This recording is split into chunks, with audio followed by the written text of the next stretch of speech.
Hello? Hello, good morning. Thank you all for being with us. We will give just a moment to clear the waiting room and make sure that folks have connected to audio.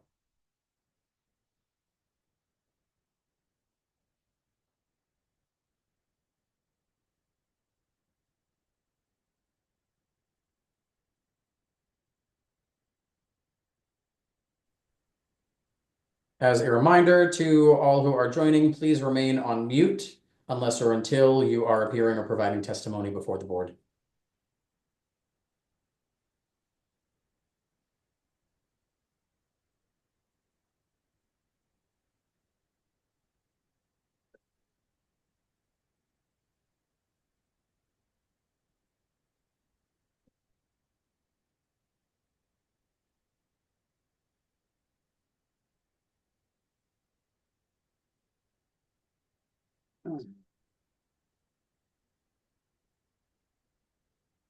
Good morning. This is a hearing before the licensing board for the city of Boston. Today is Tuesday, April 15th, 2025.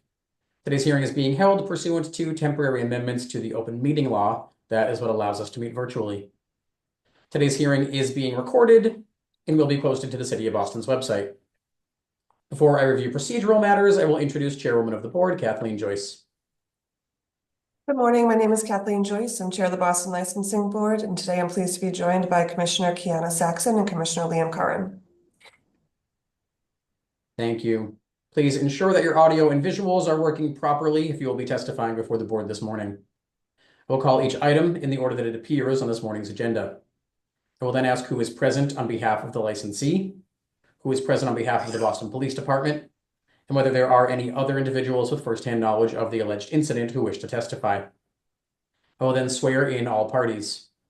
After that, the police report will be read into the record, and the licensee or their representative will have the opportunity to make a brief statement, followed by questions by the chair and commissioners.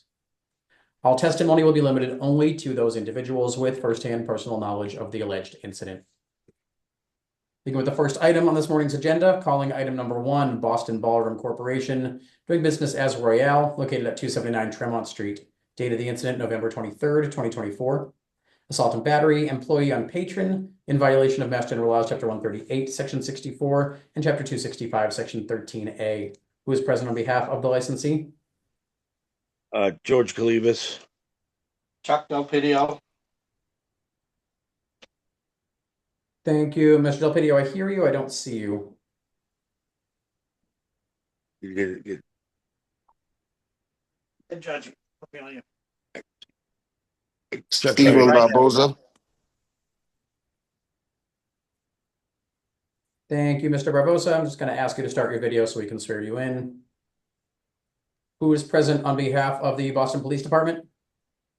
Detective Walsh. Thank you. Are there any other individuals with firsthand knowledge of the alleged incident who wish to testify? Okay, Mr. Barbosa, I've asked you to start your video. Something should have popped up on your screen.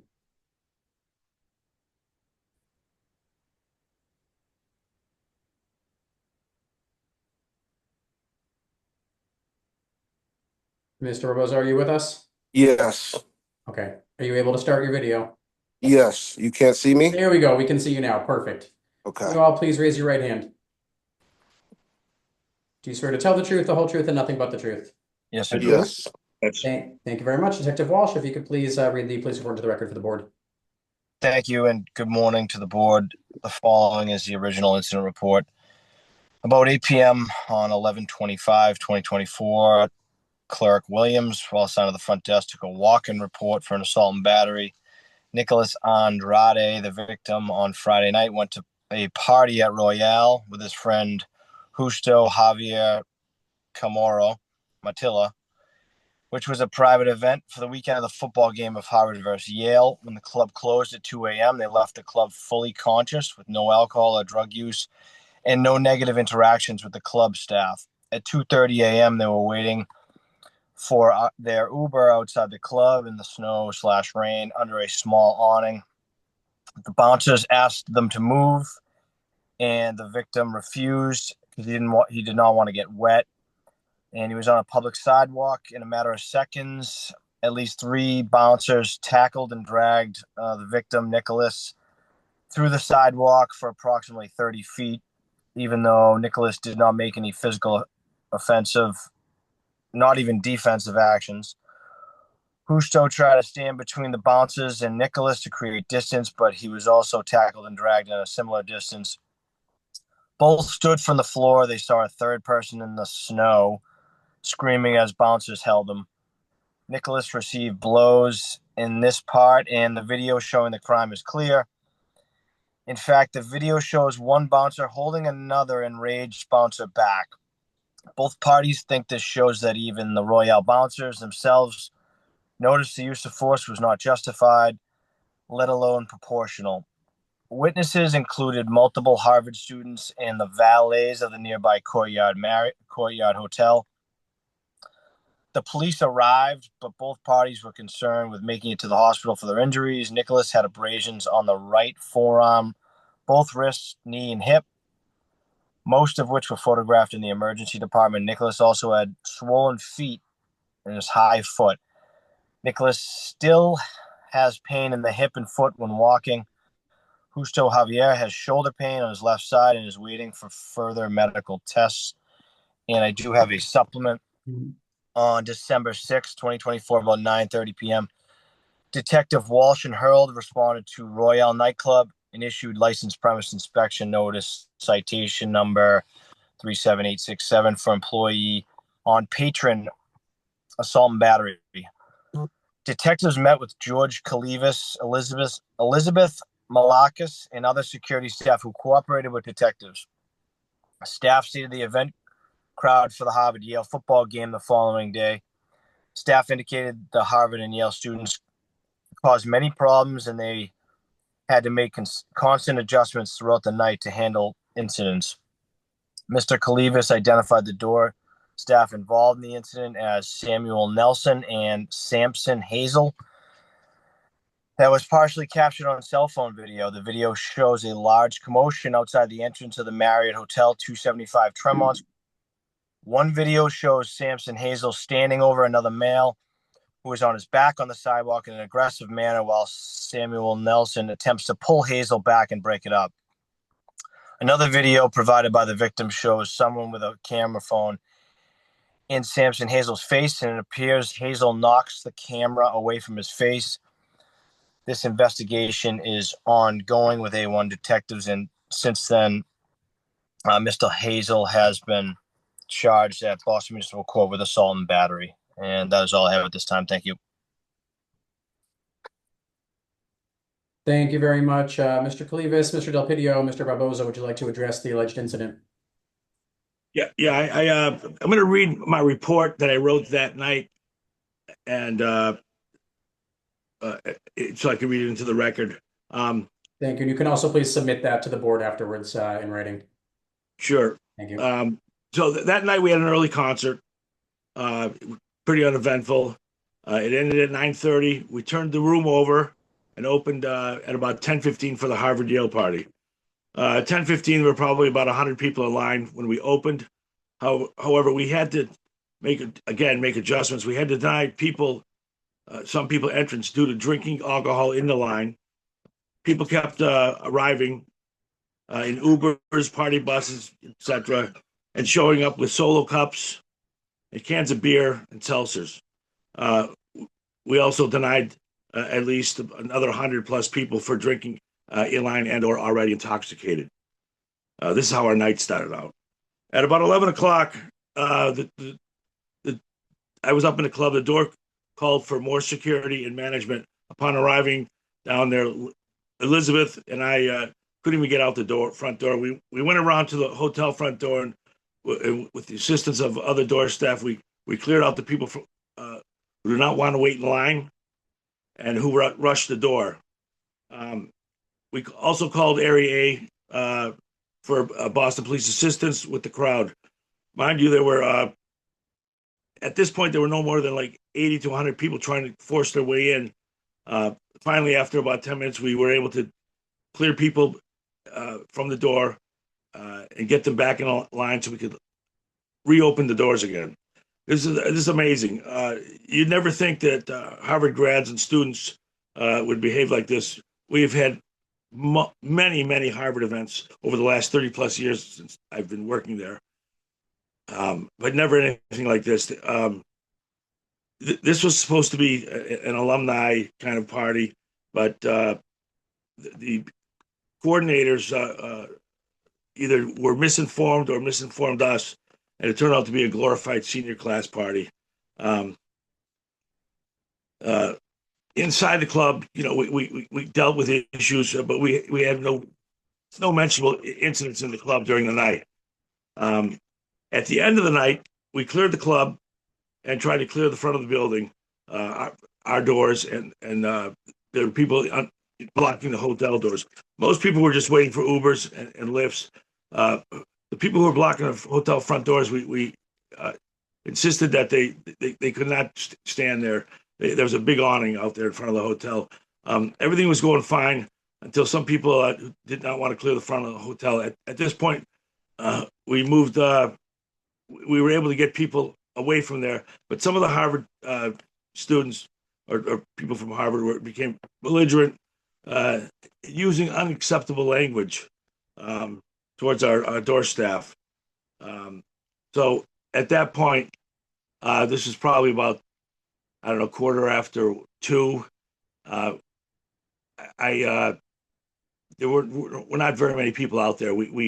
I brought door staff in and called on the radio to have everybody come back in, and so we could close our doors and lock up.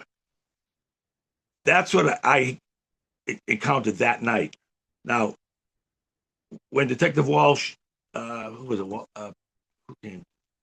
Walsh. When he came back to write us up several days later, this was the first time I heard about an incident going on. I never knew that we had a confrontation. About 15 minutes later, they came to write us up, and again, this is the first time Liz and I found out that there was an actual incident out there. So the gentleman involved, we suspended him. We had several meetings with staff about how to deal with stuff at the end of the night, and of course during the night. We're constantly trying to let our staff know that you can't touch people. If people don't want to move, at the end of the night, you just can't put your hands on people. We go over that all the time. Thank you. Anything further from the licensee? No. Thank you. We'll see if the board has any questions at this time. Chairwoman Joyce. Thank you. Can you walk me through what your staffing model was that night, and then remind me, was it a private party that then opened up to the public, or a private party later in the evening? That event was a private party, and it was supposed to be Harvard alumni who were in town, and that there were no alumni. It was basically Harvard students who were 21. It was a 21 plus event. Okay, and it was booked by the Harvard Alumni Club, or what? Yeah, I believe so. I'm not exactly sure. I only dealt with one person who who was a coordinator. Did they sell tickets to people, or was this just something? If it's a private party, do people have to show that they bought a ticket? Yeah, or was it open to anyone? Yes, they did sell tickets. Okay, so tell me a little bit about. I'm sorry. So the whole night was a private party, or was it open to the public before or after? Beforehand, we had a concert that. Okay. That empty. We emptied the club out and turned the club over, so it was a brand new night for us. Okay, and tell me what your staffing model was. How many doormen? How many security, et cetera, et cetera? So I had like 5 security at the door because I figured we were going to have people arriving, in bunches. and I had eight to 10 security inside the club, covering, watching the crowd and covering the exits and whatnot. Okay. So I had a lot of people on. And I was told we were going to be, have 800 to 1,000 people. That we ended up only doing about I think 550 or 600 people. Okay. Um, you said you talked to the staff about these sorts of things. What do you do as far as de-escalation training? I know with crowds like this that come in for a private party like this can often, I mean, this is not something that we haven't seen before. So I know you have a professional staff. What do you do and what do you require for de-escalation training? Well, first of all, everybody has a radio. So whenever something looks like it may be, it may escalate, management is called. There's two managers plus the security manager. And first thing we do is intervene and make sure separate the parties. We normally don't have problems with our staff and patrons. It's usually the de-escalation mostly happens between patrons. Okay, but do you actually do annual trainings? We have meetings probably 3 times a month, sometimes every week. And what kind of de-escalation training do you go over in those meetings? I'm trying to figure out what you do as far as how well trained these staff are. We use examples of what things could happen and how to talk to people, how to treat people. We're sober and people, we're not drinking. So you're gonna have, we're gonna have customers who may have had a drink or two, and you have to treat them differently. They may say stupid things. You can't take it personally. So our biggest thing is don't put your hands on somebody unless you have to actually break something up. And the first thing is to call management on and our head of security on the radio. So. Okay, and are the Samuel Nelson and Samson Hazel, are they still working for you? They're suspended. Samuel Nelson, actually I talked to him the other day. He wants me to go with him to, I guess his next hearing at I'm trying to figure out, so they're suspended. Do you plan on bringing them back? If you do, what kind of retraining are you going to do? I'm trying to get that on the record. Well, we'll decide whether or not we're going to bring them back. Samson's the one who, from the videos and everything I saw, was the aggressor. His brother, Samuel, he was actually trying to intervene to get his brother away from them. They're actually. Okay. I don't have any other questions. Commissioner Curran, Commissioner Saxon. Detective Walsh, was there any surveillance or is it just cell phone videos? The surveillance camera is across the street on Tremont Street. It was a good distance, and with so many people being out there, you couldn't really distinguish who was who. So it wasn't credible. Okay. In general terms, does it show like interactions happening that were peaceful and then 15 minutes later turning into a physical fight though? Like I said, it's difficult to see from across the street. You can't even really see the interaction. You just see swarms of people, and it gets blurry when we zoom into that particular area that under the awning in front of the Marriott. So it's difficult to say. Okay, no surveillance of the exterior available from the club, correct? Correct. And, yeah, and any available from the hotel? No. No. All right. Mr. Kalibas, do you have something to add? I'm sorry. Were you about to Oh, say no, something? Yeah. I was just gonna say we have cameras at our front door, but it doesn't show the front of the hotel. That's 25 yards away from our front door. Okay. Did you check the cameras that are pointed right at your door, though? It could have shown us, some of the lead up to it. No, there was the Nothing video happened showed. right in front of your door. I'm sorry. Nothing happened right in front of your door regarding this incident. No, nothing like that. I mean, to be honest, there were some of the language that was being thrown around was racial. Let's put it that way. So that's what I brought. I said, let's go. Let's everyone inside. I think that's all I have right now. Thank you. Wanted to make sure you're saying racial against the employees or racial used by the employees? Against the employees. Samuel and Sammy are both black.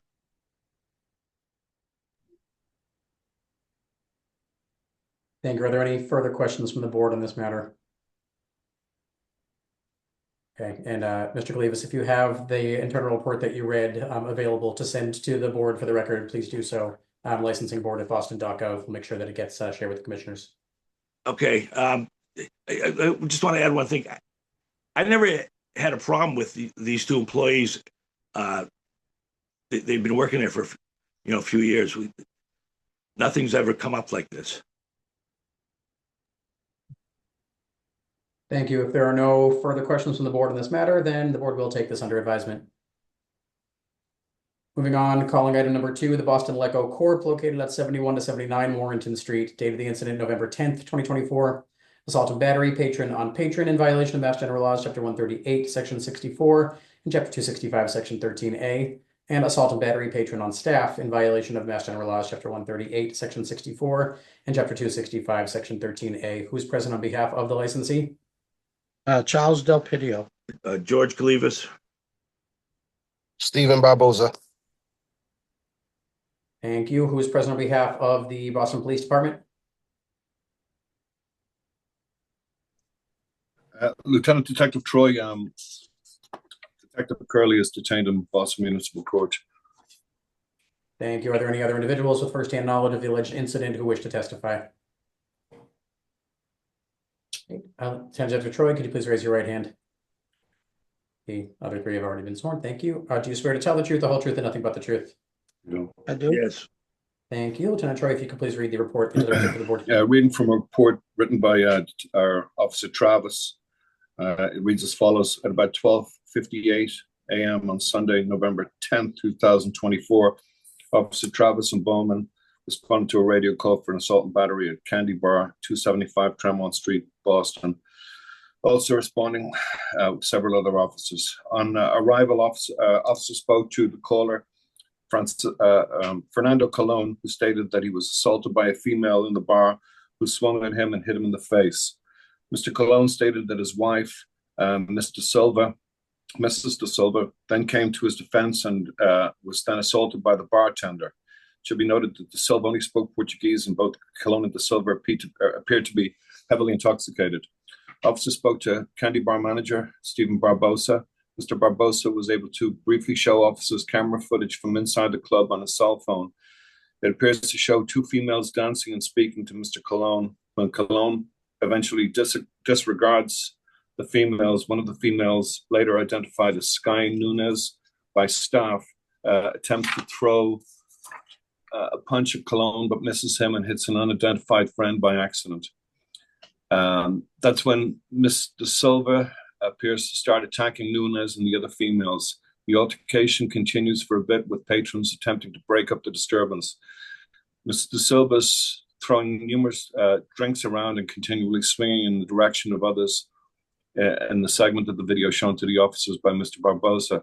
Mr. Barbosa stated that the bartender also attempted to intervene, but Mr. De Silva then swung at the bartender and he pushed the napkin box in her direction.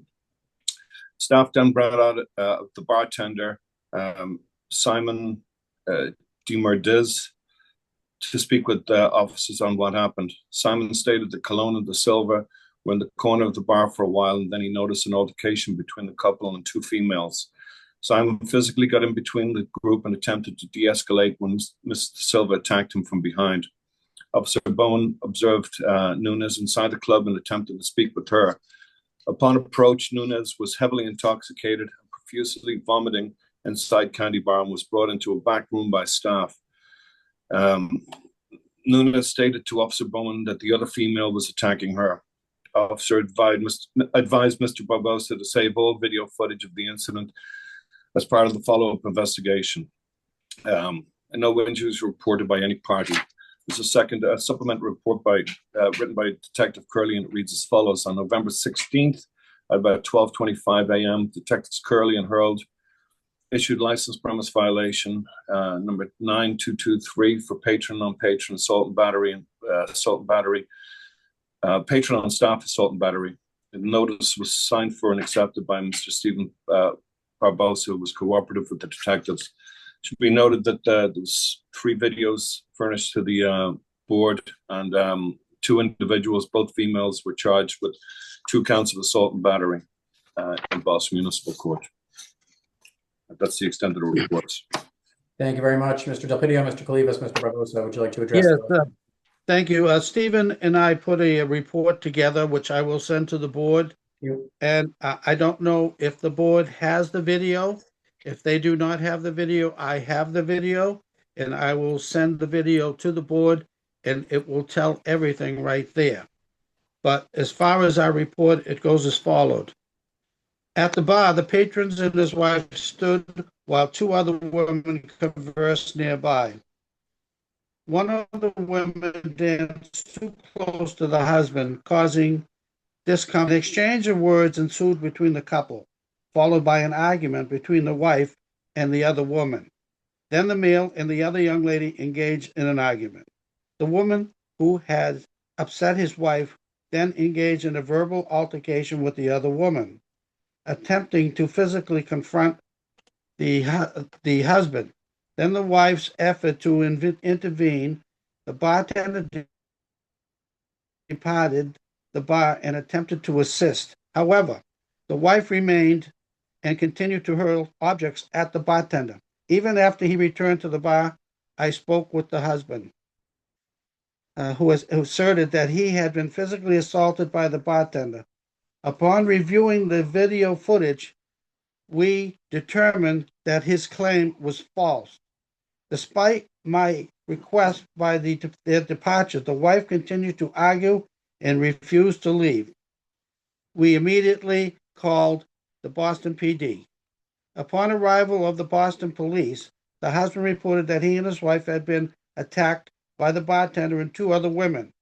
I presented the video evidence to the police, who also observed that the husband's account was inaccurate. The wife exhibited her belligerence throughout the incident, even in the presence of the Boston Police Department. You know, I don't know how many times that couples come into the club and they don't seem to get along. So I don't know. This is something that was over very fast. And when you see the video will show everything that the Boston Licensing Board needs. And any questions, I'll be more than happy to answer, please. Thank you very much. We'll see if there are any questions. Chairwoman Joyce. Thank you. I did watch the videos. Thank you for submitting them. Oh, you did have it? Yep. The person in the white t-shirt, is that an employee? No. Any employee that was on security has a black shirt on with security on the front and back of their outfit. Okay. Thank you. And thank you for submitting the videos. I don't have any questions at this time. I have no questions. Thank you. Thank you. I appreciate it. Thank you. Thank you very much. The board will take this under advisement as well. Bye-bye. Calling item number 3, Ipswich Entertainment, Inc., doing business as Loretta's Last Call, located at 1 Lansdowne Street. Date of the incident, October 20th, 2024. Overserved, a patron passed out, requiring EMS transport in violation of Mass General Laws, Chapter 138, Section 64. Who's present on behalf of the licensee? Good morning, Attorney Green, Madam Chair, members of the board. Dennis Quilty, attorney representing the licensee. With us this morning, Katina Corapines from Alliance Group, the risk management personnel, John Jordan and Anthony Chuga from the licensee establishment. Good morning. Thank you. Good morning. I do see Ms. Corapines. I see Mr. Jordan. Mr. Chuga, are you with us? I'm here. There we go. Thank you. Who's present on behalf of the Boston Police Department? Good morning, Officer Mahoney. Officer Michael Mahoney, assigned to District 4.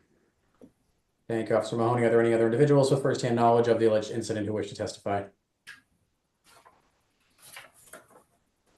Sergeant O'Hara. Thank you, Sergeant O'Hara. I'm just going to ask you to turn your camera on so we can swear you in.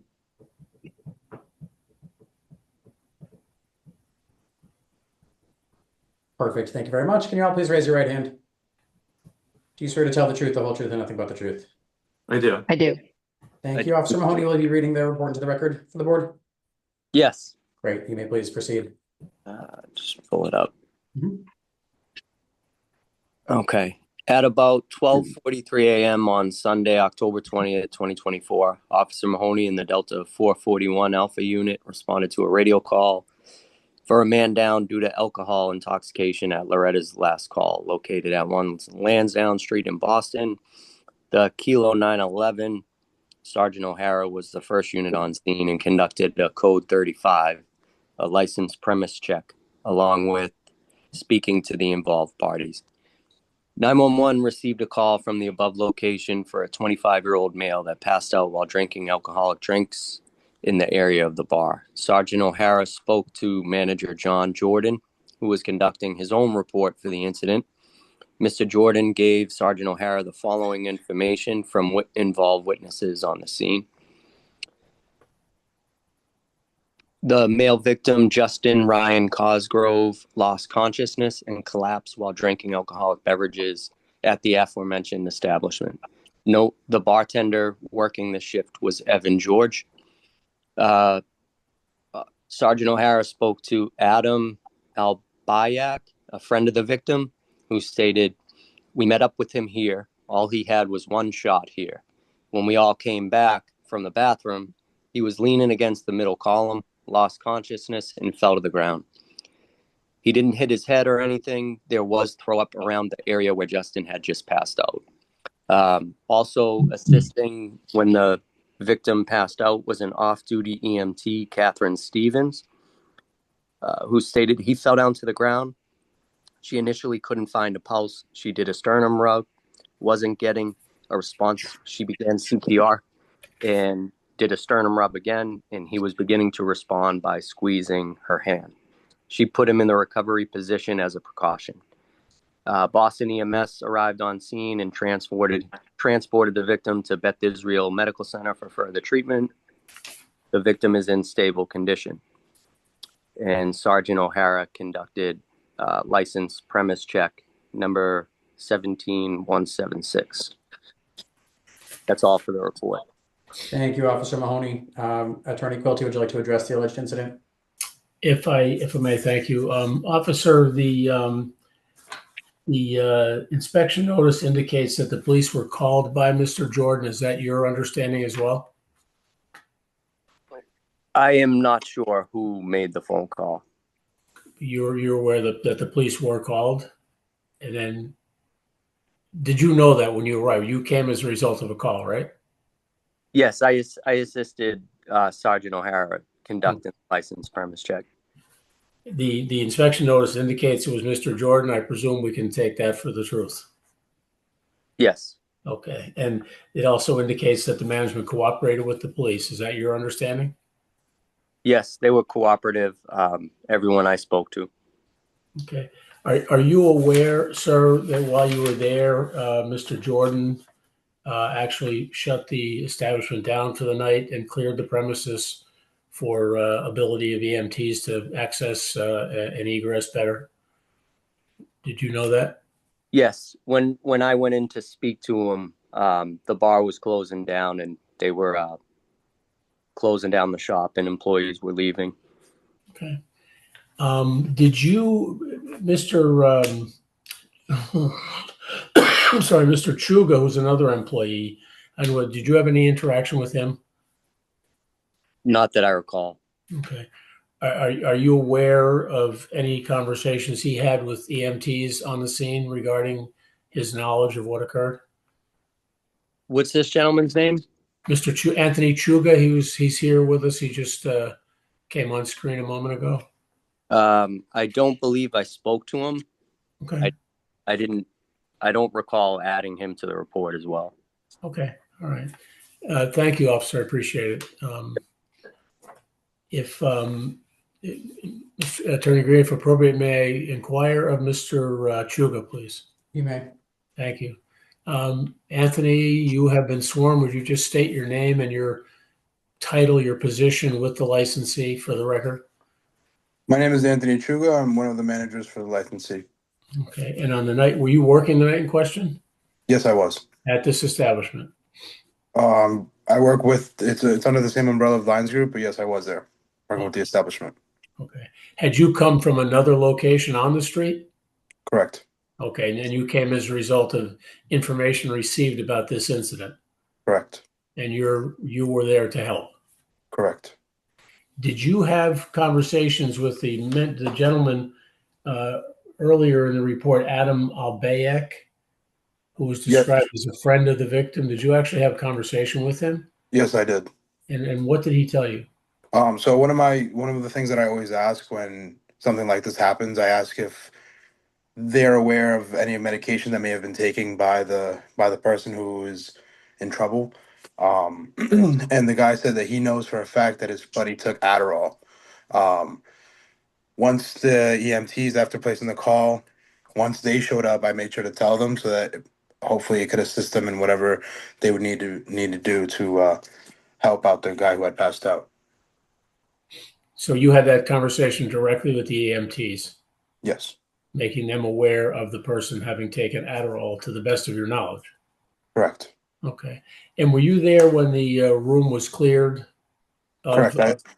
JJ is the manager who was there for the night. He cleared out the building, he turned on the lights, and we just helped him out to clear away so that when the ambulance did get there, they would have no trouble getting into the building and assisting the man who had passed out. Okay, great. And to your knowledge, is Mr. Adam Albayek the person you spoke to? Is he the same Adam Albayek who's in the police report says this person had one shot, was all he had? Correct. Okay. Thank you, Mr. Chuga. The board may have some questions for you. And Attorney Green and members of the board, really want to hear from Mr. Jordan, who is the person who made the call to the police. Yes, Mr. Jordan, would you just introduce yourself here? You've been sworn. Just state your name for the record, and were you the manager that night? My name is John Jordan. Yes, I was the MOD that night. Okay. And as a result, was your attention directed to the gentleman who had this incident occur by one of your staff? That is correct. Okay. And when you observed that, what did you do? As soon as I saw the patient on the floor, I immediately called 911. Okay. And were you the person who cleared the room for ease of access by EMT personnel? That is correct. I came to the ultimate decision, putting the patient's safety and well-being first. Okay. And then did you stand by on your staff and cooperate with the police and the EMTs on that in question? Yes. Thank you. Thank you. So the board members may have some questions for you. And you'll begin with Chairwoman Joyce. Thank you. Let me just see. Mr. Jordan, in the police report says that you were conducting your own internal report for this incident. Would you mind sharing that with the board? Absolutely. Okay, I don't believe we have that. And do you know how long this person the victim was at the establishment? To my knowledge, I do not. Attorney, do you know if they were able to track that at all? Anyone there? Could you tell when he came in through cameras or anything? If I may interject. Yeah. Yeah. This is Katina Corapines, risk manager for the Lions Group. We do have surveillance of the incident. Based on what I saw, it looks like the victim comes into the premise about 12:13 or 12:14.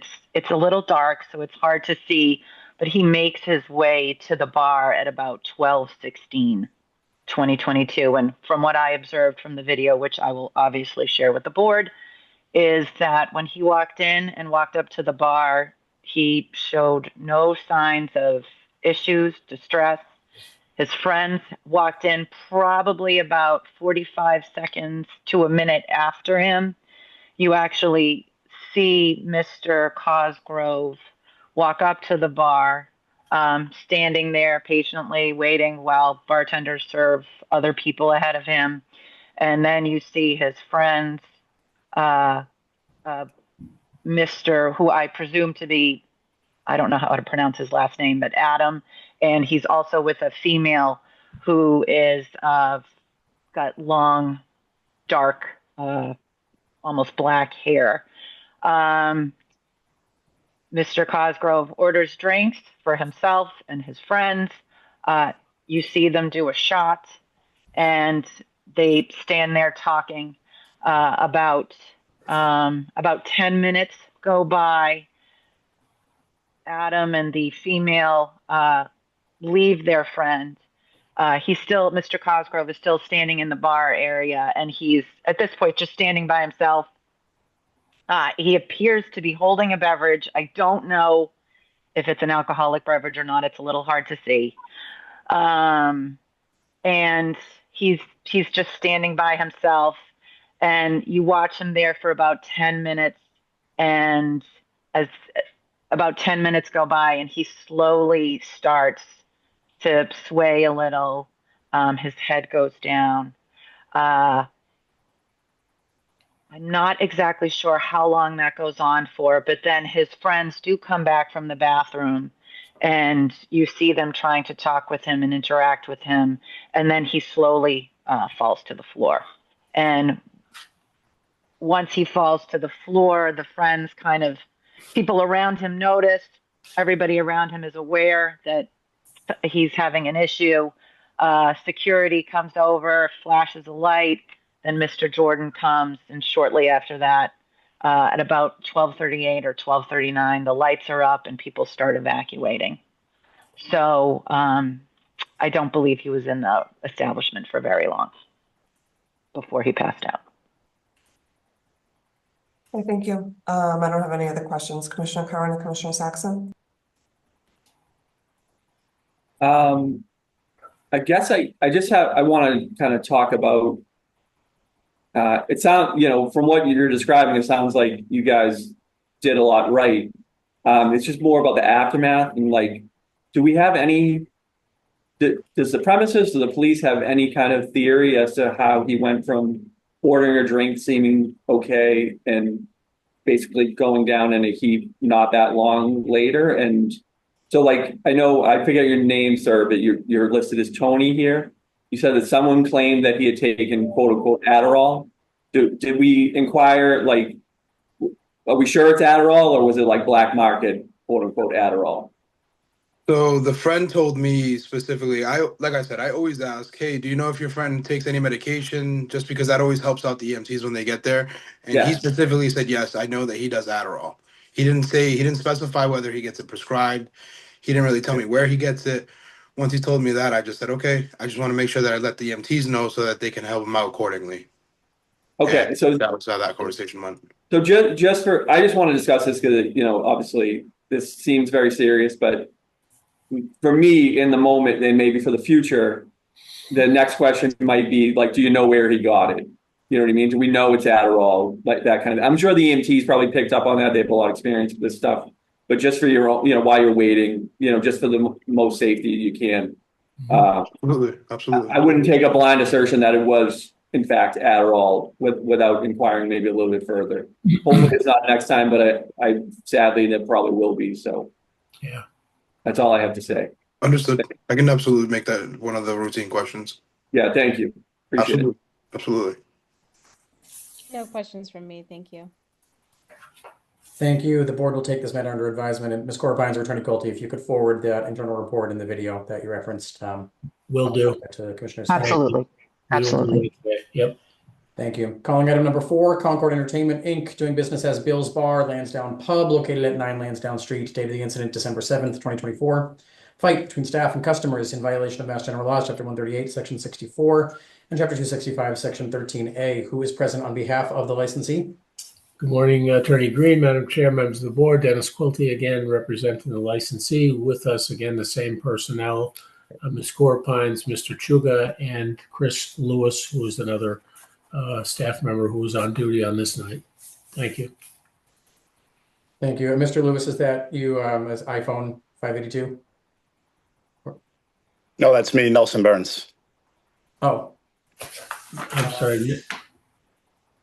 Nelson, I'm sorry, I didn't remember Nelson was on this one as well. Great. Thank you, Mr. Burns. Mr. Lewis, I do not believe I see. Is Katina, do you know, is he with us? He should be. I can actually, Anthony, could you text him? I only have his email. Yeah, but I just texted him directly. Okay, thank you. Oh, wait, I do see Christopher Lewis in the participant list. I'm just going to ask him to start video and unmute. There we go. Yeah. Thank you, Mr. Lewis. We see you now. Who's present on behalf of the Boston Police Department? Detective James Govan. Thank you. Are there any other individuals with firsthand knowledge of the alleged incident who wish to testify? Can you all please raise your right hand? Mr. Lewis, you as well, please. Thank you. Do you swear to tell the truth, the whole truth, and nothing but the truth? I do. I do. Thank you. Detective Govan, you may please proceed with the police report. At about 1:30 a.m. Saturday, December 7th, 2024, Officer Mahoney and the Delta 441 Alpha unit responded to a radio call for an assault and battery in progress that occurred at Lansdowne Pub, 9 Lansdowne Street in Boston. Upon arrival, officers met with the victim, Kyle Emery, outside of the pub, and officers observed he had a visible cut to his lower lip. Kyle stated that his friend bumped into someone inside the pub and were asked to leave the establishment by security. Kyle stated while they were leaving, he tried to break up an altercation between his friend and security staff, and he was punched in the face twice by a bouncer. Kyle described the bouncer as a heavyset black male with a green hooded sweatshirt and a black beanie hat. Kyle stated that after he was hit the first time, he backed up and was processing what happened. He was shocked when the bouncer then hit him again with another punch. Note, the victim did not see the bouncer who punched him on scene while officers were present. This altercation took place outside the front door of the pub. Officers then observed a second victim, Michael Curry, with 2 cuts on his forehead and a small cut on his nose, who was nearby and came over to speak with officers. Officer Mahoney attempted to ascertain what happened from Mr. Curry, but he was too intoxicated to explain what happened. Boston EMS was requested for both victims. Also present with the victims was witness Marianne Berry. Officers spoke with manager Anthony Truga, who stated that he was not present when the altercation occurred, but he was accompanied by staff members Christopher Lewis, Christopher Filliar, and Anari Cronin, who were involved in the incident. The staff stated that Mr. Emery and his entourage were escorted outside the pub, and one unknown black male stated that he wanted to go back inside to get his wife. Stated they took him. Staff stated that they told him they would assist him with getting his wife, and this male suddenly rushed the door, trying to get inside the pub. Staff stated a scuffle ensued while preventing the unknown male from entering the pub. Lansdowne Pub staff stated that the unknown male who rushed the door was no longer in the area. No staff member on scene admitted to punching the victim. Boston EMS Ambulance 14 EMTs Ingram and Flynn evaluated the victims on scene. They declined further treatment. Sergeant Neems, Delta 916, responded and completed a licensed premise inspection. Victim was given the incident number for the report and advised of the investigation. That's all I have. Thank you, Detective Govan. Attorney Quilty, would you like to address the alleged incident? If I may, Detective, did the staff members of the establishment give you a different version of these events? No, so I was able to recover some video from the establishment. I was able to view it myself. It seems pretty much in line with there was an altercation that did take place. There was a gentleman who was not identified. He had a tan jacket. He tried to sort of rush the door past the security. It was all caught on camera. They reacted to him trying to bust through the doors. The victim, I spoke with the victim, Kyle Emery, who acknowledged that he and his friends were all intoxicated and they probably let me see. They participated in the escalation of events, and as such, he stated that he no longer wished to pursue anything further. And could you tell from either speaking to staff members or observing the video whether my notes indicate Mr. Lewis, if not others, were struck by these individuals in this matter? Mr. Lewis, being an employee, was punched by one of the so-called victims in this matter. So it's not entirely clear. It is a pretty big scuffle. There's at least 1, 2, 3. There's at least 4 or 5 bodies involved. So you can't really see punches getting thrown directly. Like I said, the individual in the tan jacket rushes the door, and then the 2 bouncers that are right there immediately grab him and push him back out onto the sidewalk, and then it goes out of camera view from there. Okay. And these individuals, when you spoke to them, said they no longer have wanted to carry forward on this matter. That's correct. They both they stated that they participated in the escalation of events and they don't wish to move forward. And can I just draw your attention briefly to the inspection notice? It would appear that staff, Mr. Chuga, made the call to the Boston Police Department. Yes, to my knowledge, yes. And you also indicates that the management cooperated with the police. Yes, they did. Okay, thank you. Thank you, sir. You may just call Mr. Chuga. Thank you, Anthony. Again, you were sworn in. You just need to state your name for the record. My name is Anthony Chuga, and I'm one of the managers for Lions Group on Lansdowne Street. Okay, and were you the person who made the call to Boston Police regarding this particular incident that night? Correct. Yes, I was. Okay. And can you describe to the board what it is, what occurred, and what led you to call the police? So, as the report states, I wasn't there the entire time the incident took place, but I did come into a lot of commotion. And once I saw that the guy, it wasn't the guy who initially rushed the door, it was his friend who was trying to escalate the situation with him.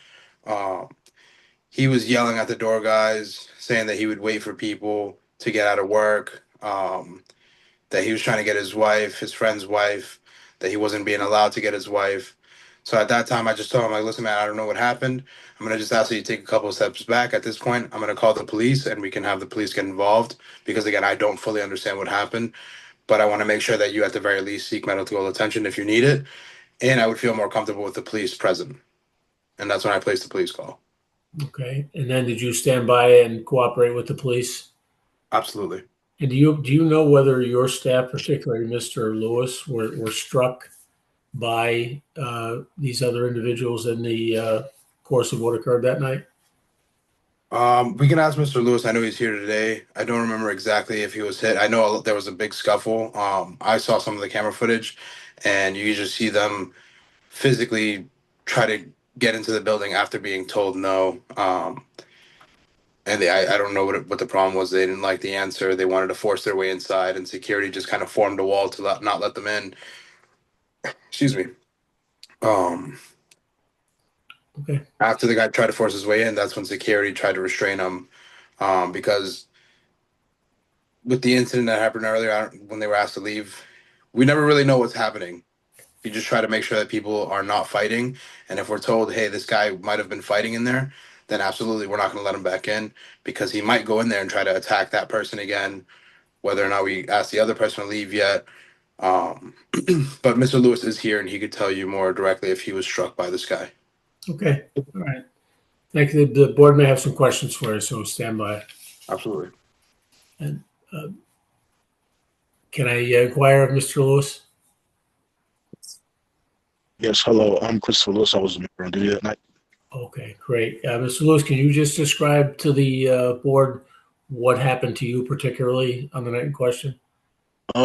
So I was asked to help escort some people out of the building, and I was speaking to one of the guys in the group, and I was explaining to him the whole situation about, it was time for them to go. They were pretty intoxicated, and they were understanding. But once we got to the door, one of the other guys, like I said, with the tan jacket, he was just saying how he wanted to get his wife. We were saying, like, you can get your wife, like, just wait a couple of seconds and we'll let you in. We'll escort you through the door. And he just got filled with rage and just tried to rush the door. I wasn't struck at all, but the security had like stepped in before he even got like relatively close to me. So, and that's when everything else took place. Okay. I'm sorry, you're breaking up a little bit. Is it your testimony that you were simply trying to move these people outside to calm down the situation? Yes, to calm down the situation. They were removed from the premises, but as they got outside, the guy with the tan jacket was pretty angry, tried to lock the door, but he didn't get to me to strike me at all. Okay. All right. My mistake. I'm sorry about that. All right. Thank you, Mr. Lewis. The board may have some questions for any of you guys, so stand by. Thank you. I'm just looking at what we have submitted. You said there's video coming, I believe? Yes. Okay. Yes, I will be providing video. Okay, thanks. At this time, I have no questions. I have no questions. Done for me. Thank you. Thank you very much. The board will take this under advisement as we await the video from the licensee. Thank you. Calling item number 5, Concord Entertainment Inc., same licensee, Bill's Bar, the Lansdowne Pub at 9 Lansdowne Street. Date of this incident, November 1st, 2024. Assault and battery, employee on patron, in violation of Mass General Laws, Chapter 138, Section 64, Chapter 265, Section 13A. Who's present on behalf of the licensee? Once again, Dennis Quilty, attorney representing the licensee.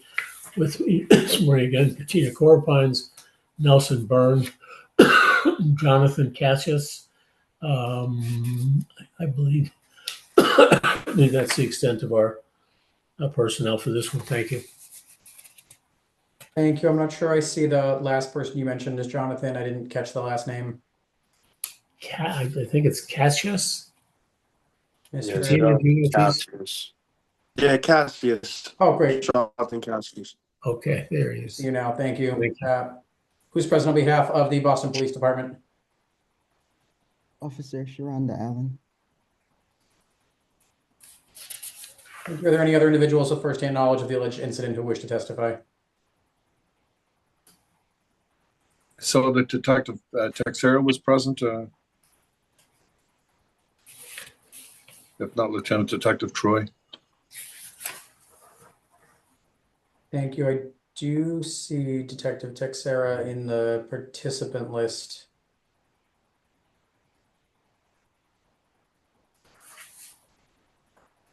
So Texera, are you with us?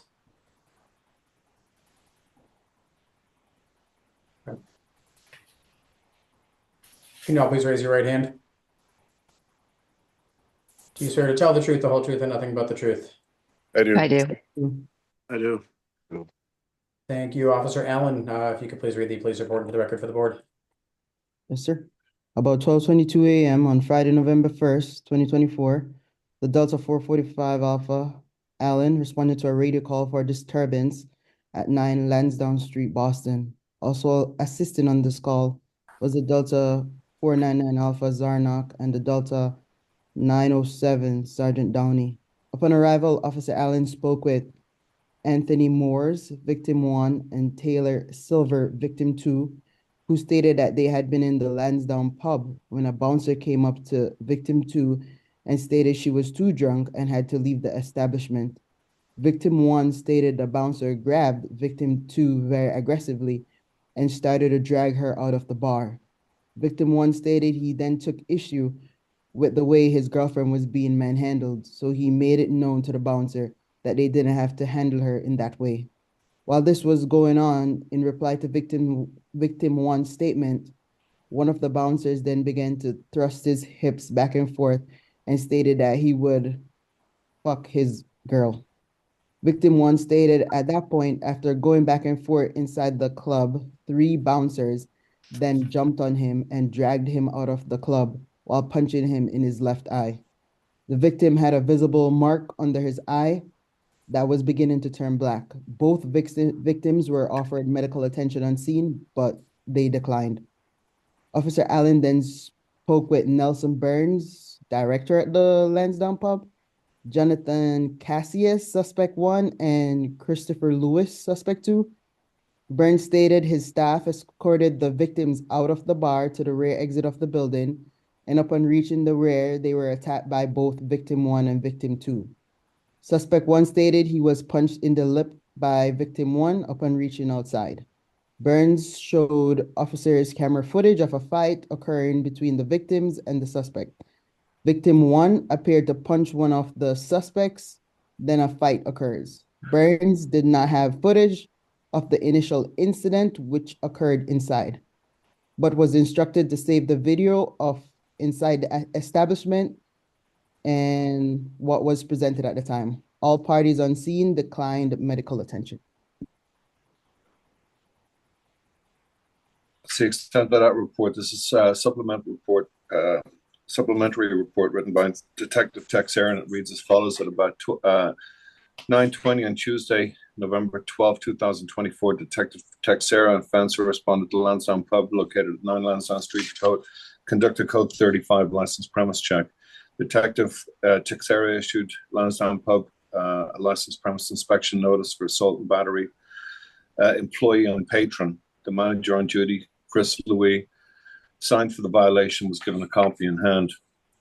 This video was provided to the board, and reading from the detective's notes, both two alleged victims in this refused to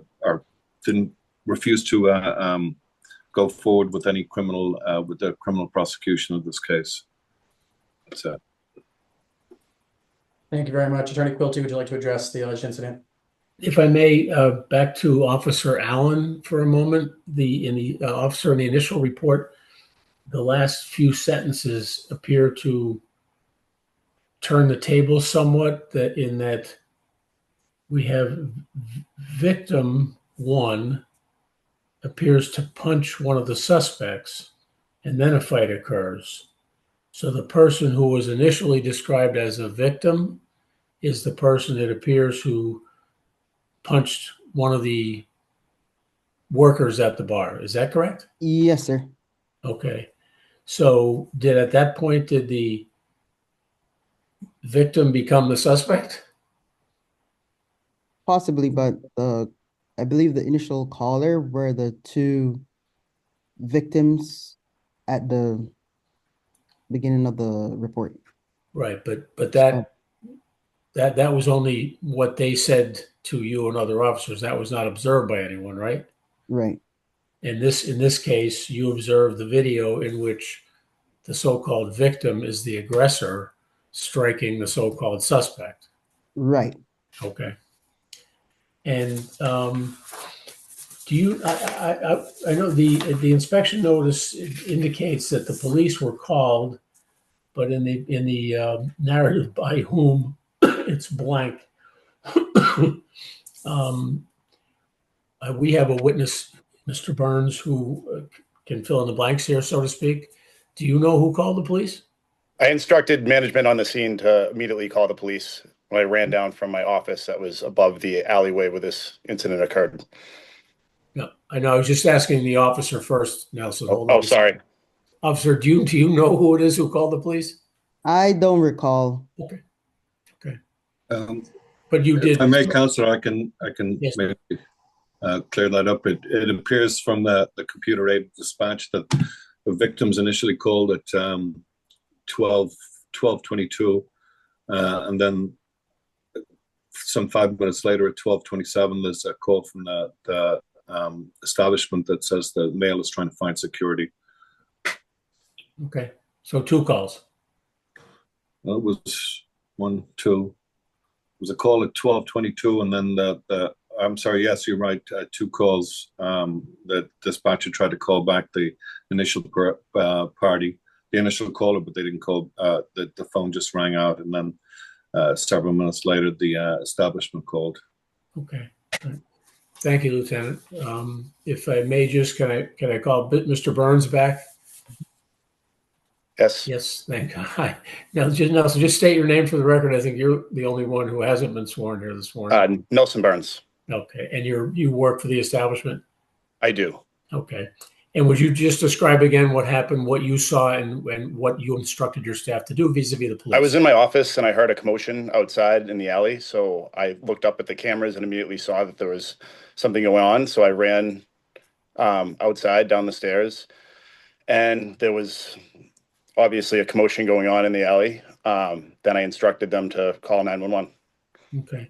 And I believe you told me you're aware that there was also a police presence on the street because of a concert going on that night. Did you? There was, I think one of my other managers flagged down police that were over, I believe maybe at the House of Blues or MGM, but they were on the street. Okay. But they were also called at the same time. Okay. But you know, as you got down, you instructed people to call the police, and the police were called. Absolutely. Okay. And the police incident report does indicate that management cooperated with the police. Did you stand by and cooperate, you and your staff? I did. I immediately went upstairs and I made a copy of the incident that took place from the cameras from my phone so I could show the police officer what had occurred when he arrived on the scene. And then was it your video that we just heard Officer Allen describe, in which suspect and victim were described as one hitting the other? Yes, the not the security guard, this is confusing. The victim that's in the case appears like they get them outside in the camera. It appears like he's going to walk away. Everything's going to go fine, and then he just out of nowhere punches the security guard in the face, turns and just hits him full on right in the lip. And you showed that to the officers that night? I did, and then he throws the security officer puts his hands up and says, "Whoa, whoa, whoa!" Does not engage, and then has 3 more punches thrown at him. He dodges the other 2, and he gets grazed by the 3rd punch after that, I believe, and then he defends himself. Okay. And this is the video you provided to the police? That is correct. All right, and we'll provide that if Attorney Green, if it's not part of the board's package, we'll provide that to you today. Thank you. Okay. Thank you. Nelson and Jonathan, please stand by. There may be some questions. Thank you. We'll see if there are any questions from the board. Chairwoman Joyce, any questions? Thanks. I don't have any questions at this time. So we have a couple of videos, one from the main floor and one from, I think, a kitchen. Do we have the video that was shown to Officer Allen that night? Yes, I believe that's what Mr. Burns just testified to. And again, if you has it been submitted yet? We'll provide, if it hasn't, we'll provide it again today. I think Katina, do you know? I have. I was contacted by Detective Texera initially. I can't remember the actual date, but he requested surveillance footage. So I provided him what happened inside the main room of the pub, how the way where the incident took place inside the Lansdowne pub. It's towards the kitchen area and the restrooms. So rather than when the the male and female patron needed to be escorted out. Rather than take them through the whole venue, they escorted them out through the kitchen, which then leads to the alleyway, which is between the Lansdowne pub and the House of Blues. I can describe what happens, or you can just wait until I send you the video and the narrative. All right. So what video are you going to send? What, is this I'm going to send you, there are 3 cameras I'm going to send you. What took place inside, the initial incident where the security staff had decided that the male and female patron were rambunctious, showing signs of intoxication, and it was time for them to go. When they try to escort them out, the male becomes combative. The female also becomes combative. The security staff de-escalates the situation, and once it's de-escalated, they walk them out through the kitchen, which the video will show them walking out through the kitchen. They exit out to the door that leads to the alley, and then the surveillance that Nelson actually showed the police initially from that night is also part of that. So you will see the altercation where the security staff are trying to encourage the male and female patron.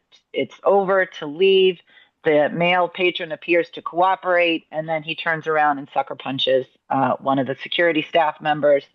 They restrain him again, and he starts to walk as if he's going to leave.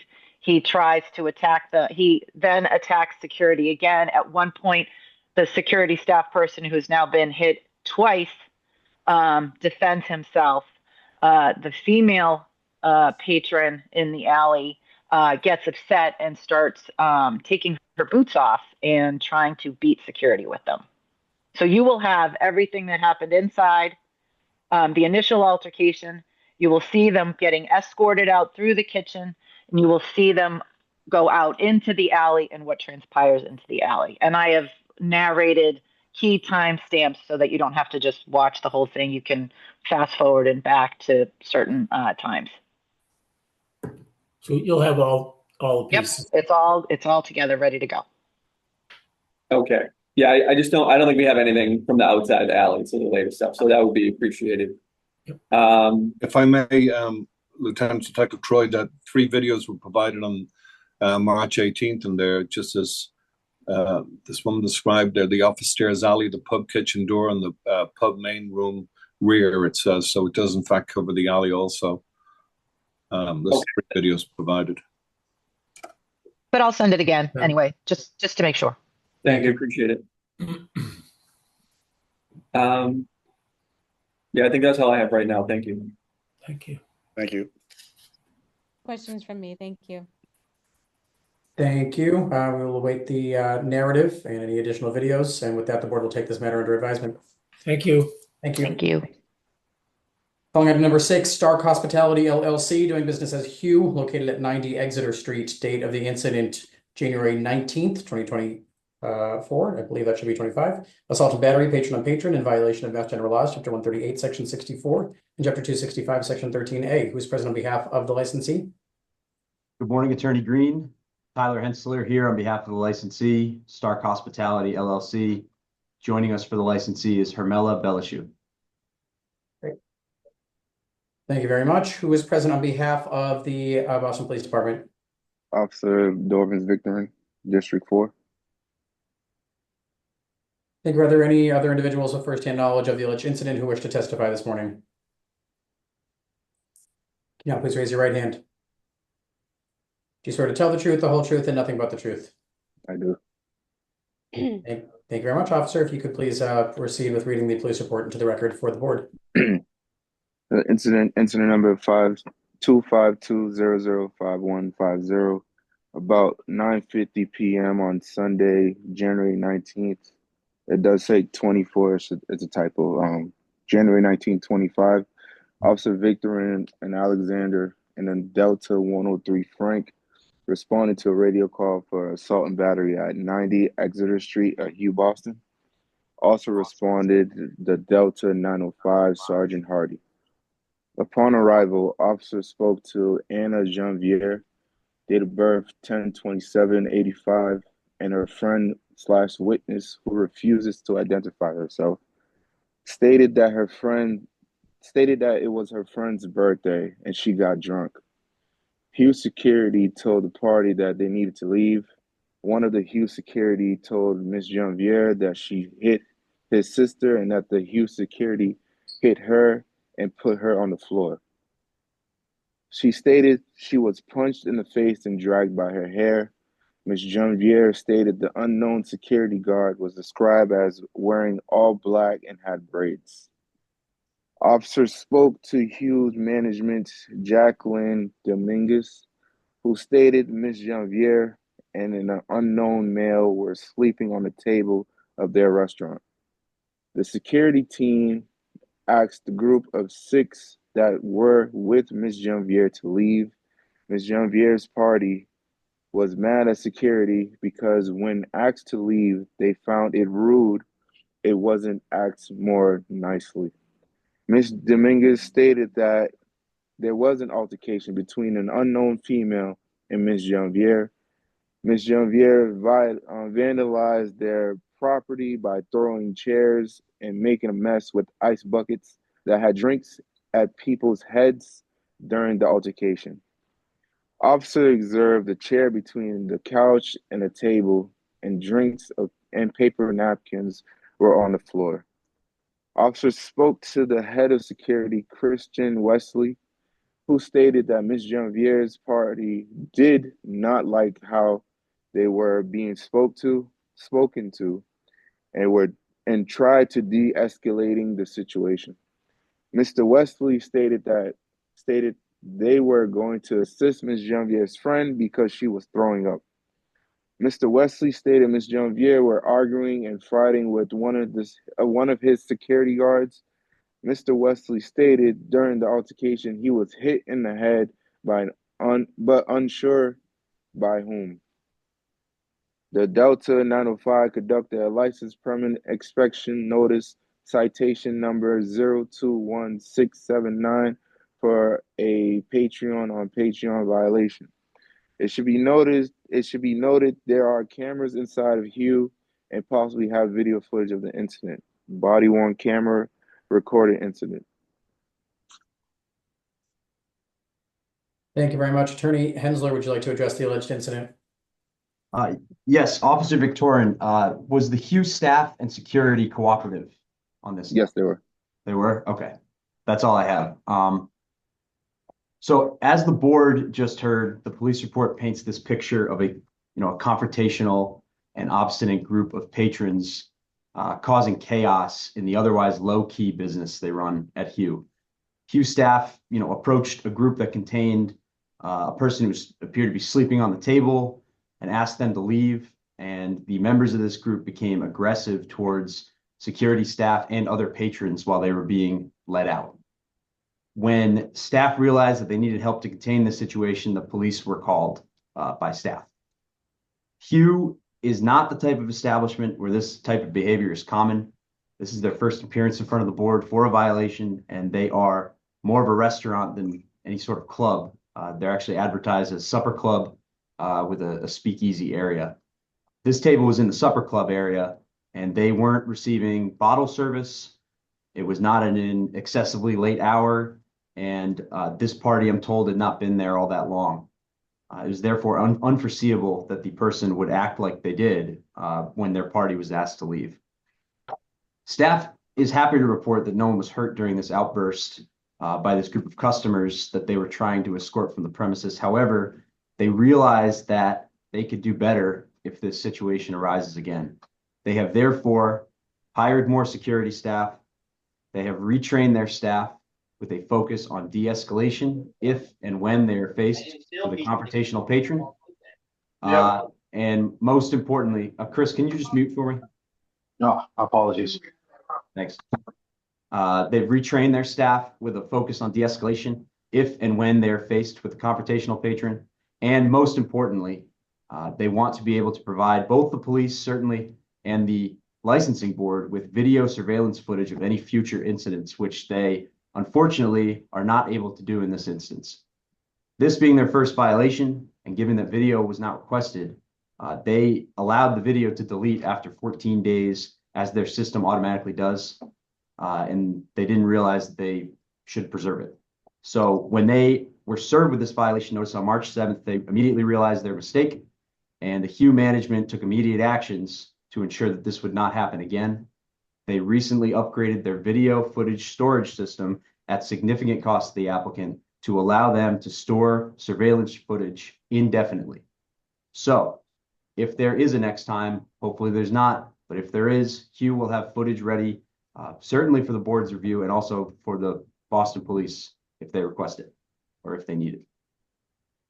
Again, this is Hue's first trip to the licensing board for a violation.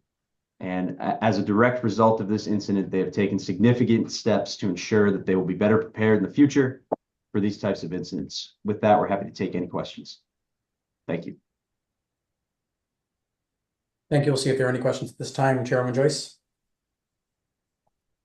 Thanks, Attorney. I don't have any questions for you, but just one question for Officer Victorin. Was the licensee cooperative when you were there that night? Yes, everyone was cooperative. Okay, thanks. I don't have any other questions. Commissioner Curran or Commissioner Saxon? I have no questions. Thank you. None for me, thank you. Thank you very much. With that, the board will take this matter under advisement. Thank you all. Thank you. Thank you.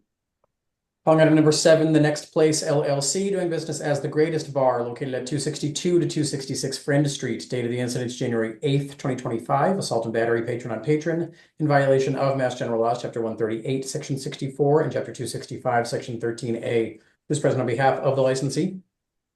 Morning, Attorney Green, Madam Chair, members of the board, Attorney Kurt Pletzer for The Next Place LLC.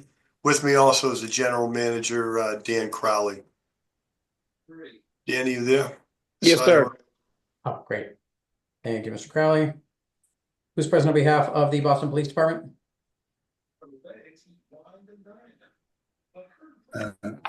Detective Joubert, Officer Roque aren't here. Lieutenant Detective Troy. Excuse me.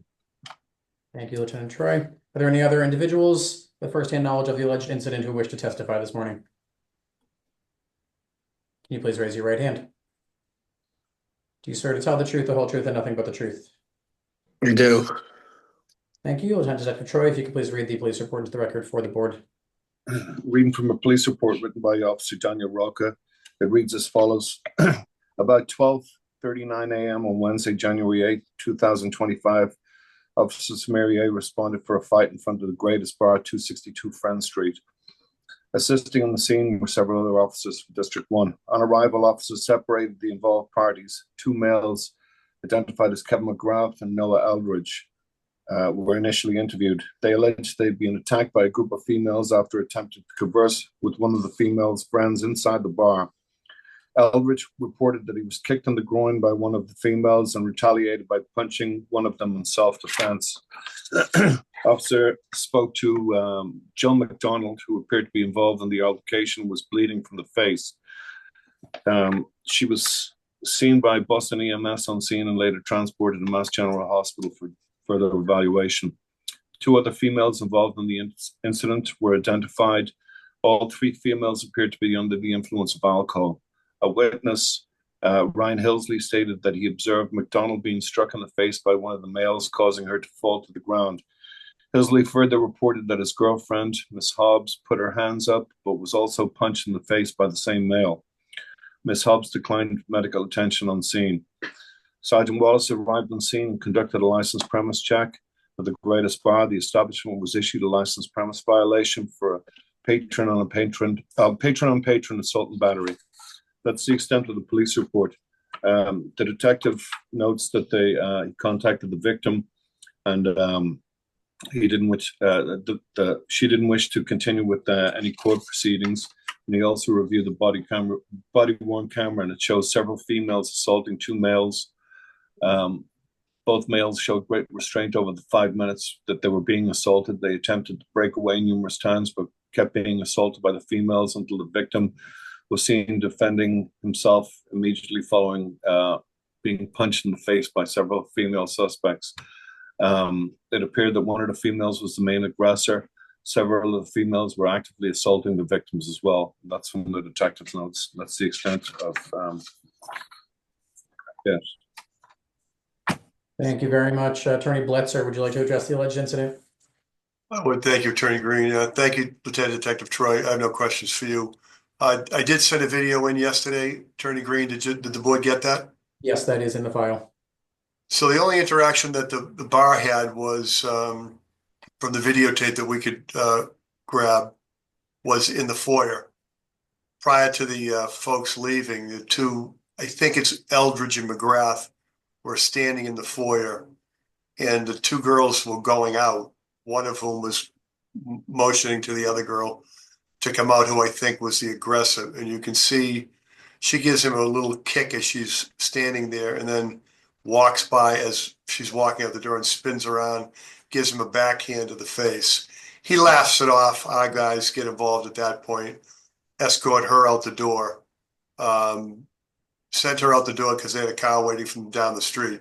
The incident actually happened down in front of the hotel, which is 2 doors down from us. We had no video on the outside. We tried to see if we had any more video on the outside to see what happened at that point. But the two guys hung around for a few minutes before they left because they were also waiting for a car. They didn't want to have any. They actually laughed it off. Didn't know it was going to be an issue. Didn't want any more interaction with them or with the police or anybody at that point. But it appears that when they went outside, they ended up going down toward Causeway Street also, and the altercation happened down there. Our staff got involved afterwards when the police came, and we went outside and actually brought some ice out to some of the people that were out there, the girls that were causing the issue in the beginning. I think originally the Boston police had the guys in handcuffs, but ended up letting them go after they got all the information and were able to understand that the girls were the aggressor in the incident. We had no issues inside the bar, no problems with any of them prior to the minor altercation that they had coming out in the foyer. I have the general manager here, Dan Crowley, who was on staff that night. It was there for the incident. If you have questions for Dan, Attorney Green. Great. Thank you, Attorney Blitzer. Let's see if there are any questions at this time from the board. Chairman Joyce. Thanks. So Attorney Blitzer, you're saying that the altercation, I saw the video, so I see what happens in the foyer. You're saying that they left and went down the street, and that's where the bigger fight happened? Yeah, the girls were down the street. A van came to pick them up. They were down in front of the Onyx Hotel, or whatever the name of the hotel is down there. Because the understanding was that there was a patron in the hotel was when they ended up calling the police, because when the guys left like 5 minutes later, they must have gone that way, or there was an altercation somewhere out in the street, because that's when it happened. And then they had whatever happened out there between a fight. Wasn't I'm not sure, as Lieutenant Detective Troy says, I think the guys showed some great restraint, because obviously inside the foyer, you can see that they laugh it off and let her go out the door and pay no real attention to her. I'm not sure what was said. You can't really see what was said between them. And our door guy didn't know. There wasn't anything, as he said, there was nothing derogatory that was said by the guys that would precipitate what she did to them. So we aren't sure what happened. And nobody saw. Our guys didn't see what happened when they went out and down the street. Okay. I don't have any other questions. Thank you. I have no questions. No questions from me. Thank you. Thank you. Thank you. Thank you very much. The board will take this matter under advisement as well.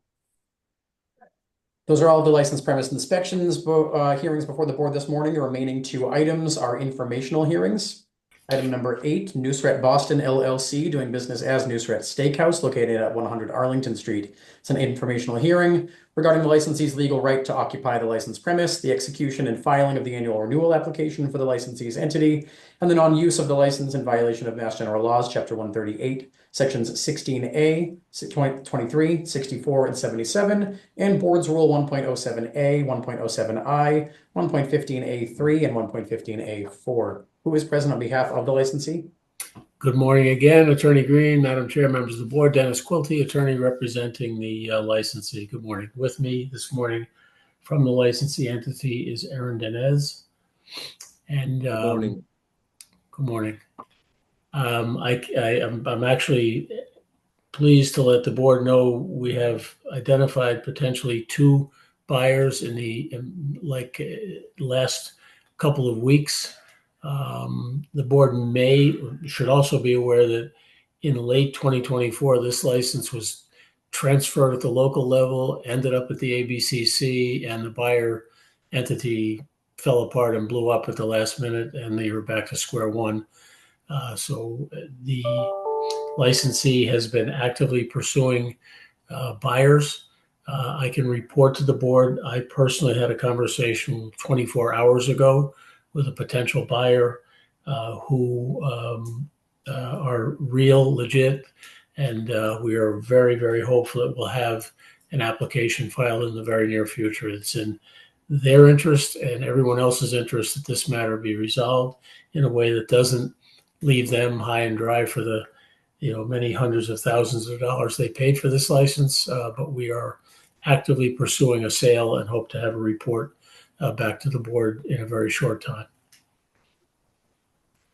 Thank you for providing that status update. The board may have some questions. Also, for the board's knowledge, I do know that representation for the property owner is also on, should the board have any questions for them.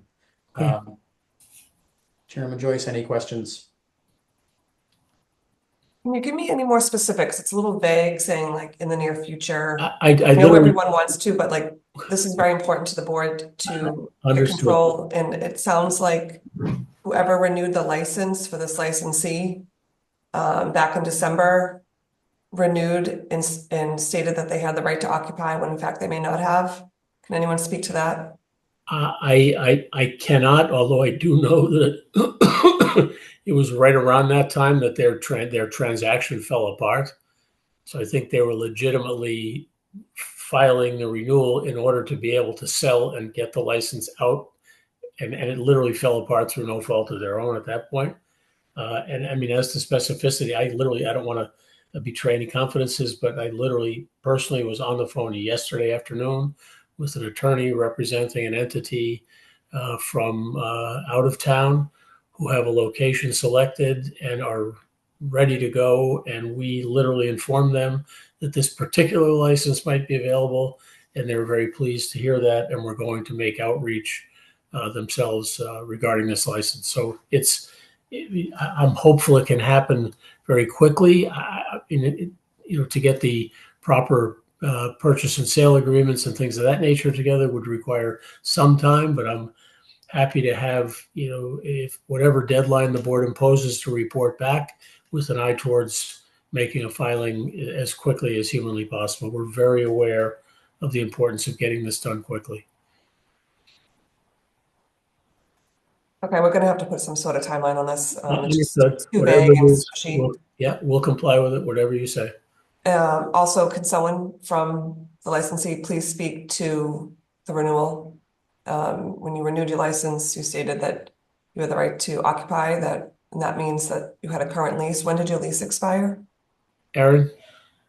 Our lease expired in April 2024, and I worked with Dennis and his team for the renewals.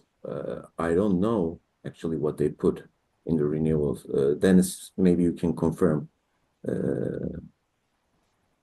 I don't have any of the paperwork in front of me. If the lease had already expired, that's certainly an issue. I just don't know, Madam Chair. I don't have that file with me. I can find out and report back. Be happy to do that. How many? So you're working with one potential buyer now? One, but there are a number of buyers in the marketplace right now.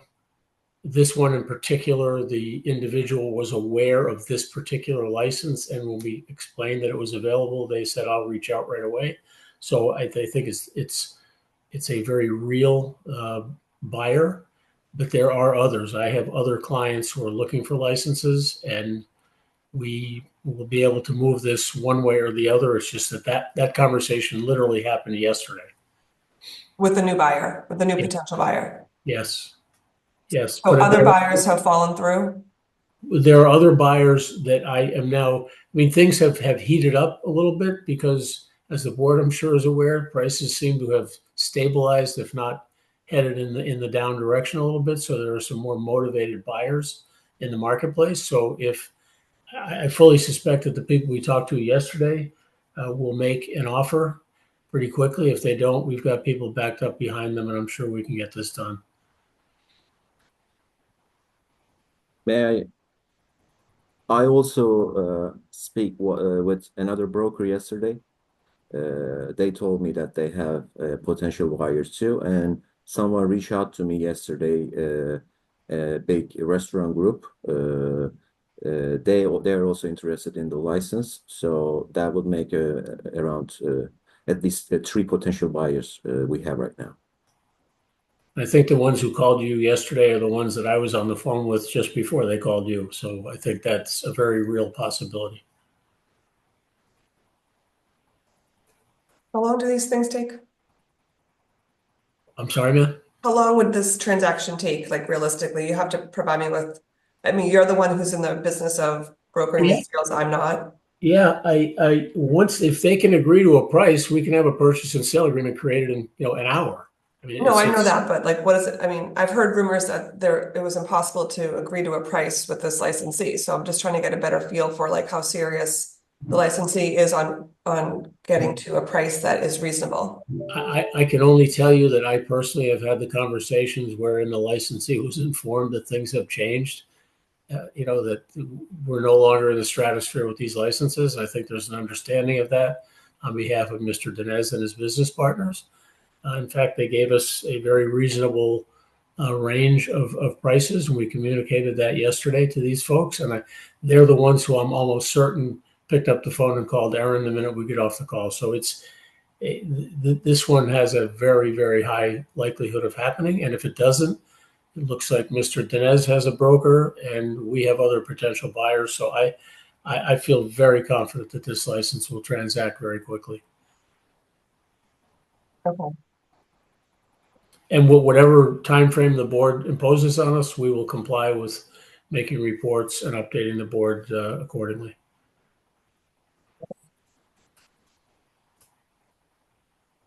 I have no questions. I have nothing. Thank you. No questions to add. Thank you. Thank you. And the board will take this matter under advisement as well. Thank you. Thank you. And finally, calling item number 9, also an informational hearing. The licensee is Thornton Companies, Inc., doing business as Thornton's Fenway Grill at 100 Peterborough Street. Similarly, this is an informational hearing regarding the licensee's legal right to occupy the licensed premise, the execution and filing of the annual renewal application for the licensee entity, non-use of the license in violation of Mass General Laws, Chapter 138, Sections 16A, 23, 64, 77, and Board's Rules 1.07A and I, and 1.15A, 3, and 4. Who's present on behalf of the licensee? Yes, Carolyn Conway on behalf of the licensee, and I have with me today Mr. Martin Thornton, who is the principal of the licensee. Great. Thank you, Attorney Conway. Similarly, if you'd like to provide the board an update on the status of this license, I'm sure the board will have some questions. Yes, the seller has signed a purchase and sale agreement last Thursday. We're waiting for the buyer's signature. It is kind of like a big corporate buyer, so I know that counsel for the buyer is also dealing with in-house counsel. I did email him yesterday asking when I can expect to have buyer's signature. I expect it to be any day.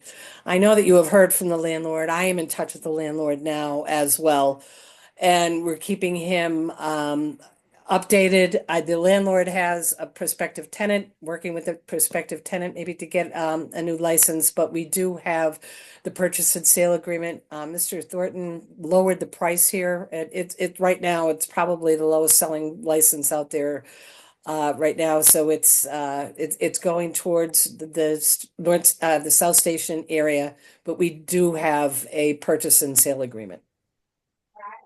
I have no reason to believe that this purchase and sale agreement is going to fall through. Thank you, Attorney Conway. The board may have some questions, and also just for the board's knowledge, I believe representation for the property owner is also on, should the board have any questions regarding that matter. Oh, that's Attorney Ross, who just came on camera for a moment. Thanks. I have no questions. Commissioner Curran, Commissioner Saxon. I have no questions. Thank you. None from me, thank you. I just would note that the purchase and sale agreement that has been signed requires that the license transfer application be filed within like 2 weeks of the signing of it. So I expect to have that either today or tomorrow, the fully signed purchase and sale agreement. So you should see a transfer petition right away. Thank you. We look forward to reviewing that application. Thank you. Thank you. Thank you. The board will take this under advisement, and those are all of the items before the board this morning. The board will vote Thursday, April 17th at 10 a.m. Notice is posted to the city's website. That will adjourn this hearing. Thank you all, and enjoy the rest of your day. Thank you. Thank you.